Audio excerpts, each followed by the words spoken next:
Once upon a time, in a little house with a sloping, red-tiled roof that curved like a gentle smile, lived a boy named Leo. Leo was 8 years old, with hair the color of dark wheat and eyes that shone like polished river stones. He loved many things: fluffy clouds, fireflies, and stories his grandmother told him.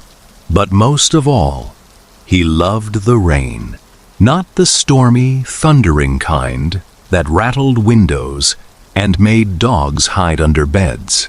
No, Leo loved the soft rain, the kind that fell slow and quiet, like the sky was whispering secrets to the earth. The kind that tapped gently on leaves, drummed lightly on the roof, and made tiny splashes in puddles that looked like silver coins. Leo had a very special secret. He collected rain sounds, while other children collected shiny stones, colorful stamps, or toy cars. Leo collected sounds. He kept them in a row of small, clear glass jars that sat on his bedroom shelf, each one clean, empty, and waiting. To everyone else, the jars were just ordinary glass.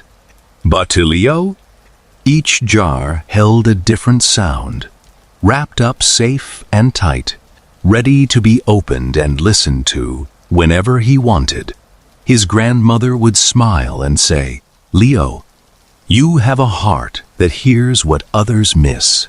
That is a wonderful gift."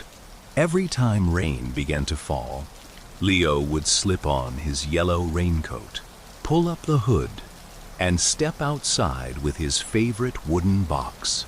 Inside the box were his jars, a soft cloth to wipe them dry, and a little notebook to write down where and when he found each sound.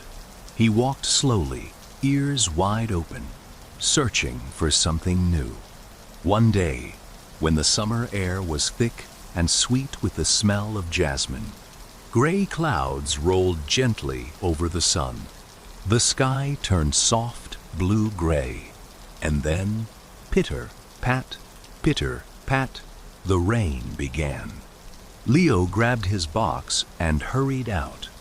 First, he walked to the old oak tree at the bottom of the garden.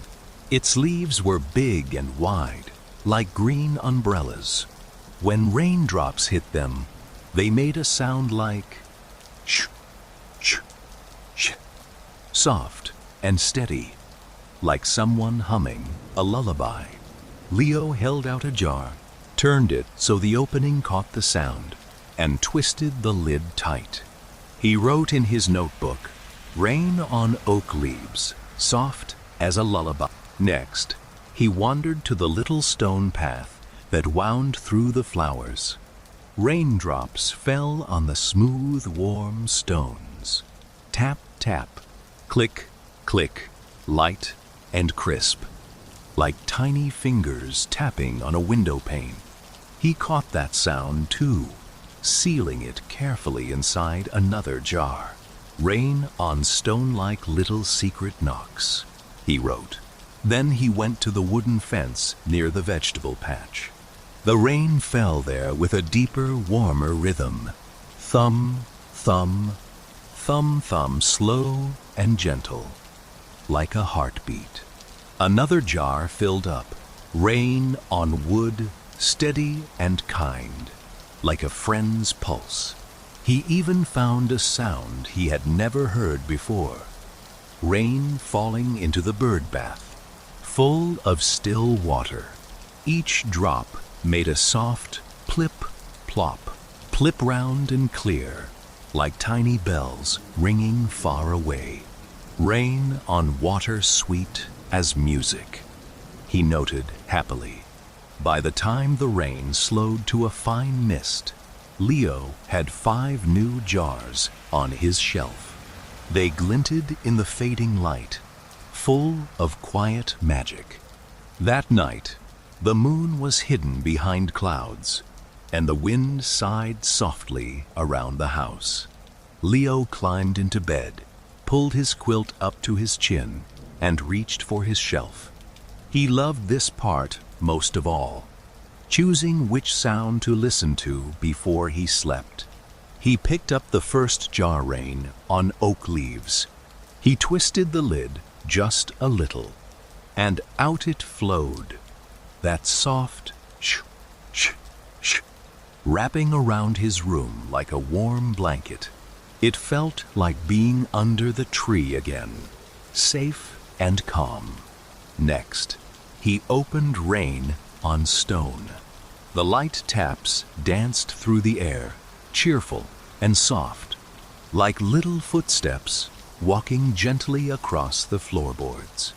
Then rain on wood, that slow, steady rhythm, strong and comforting, as if the house itself was breathing along with him.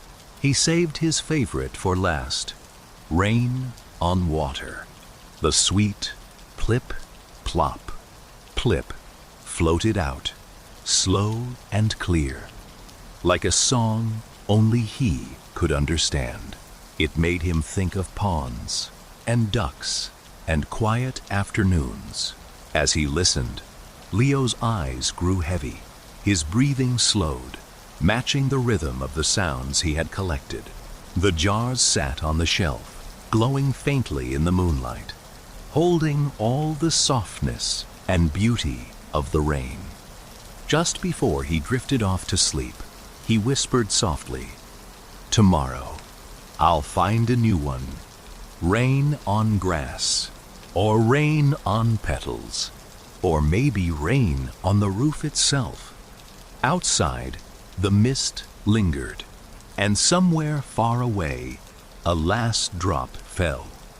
Plink, and Leo smiled in his sleep, knowing that the world was full of beautiful sounds, just waiting for someone to listen.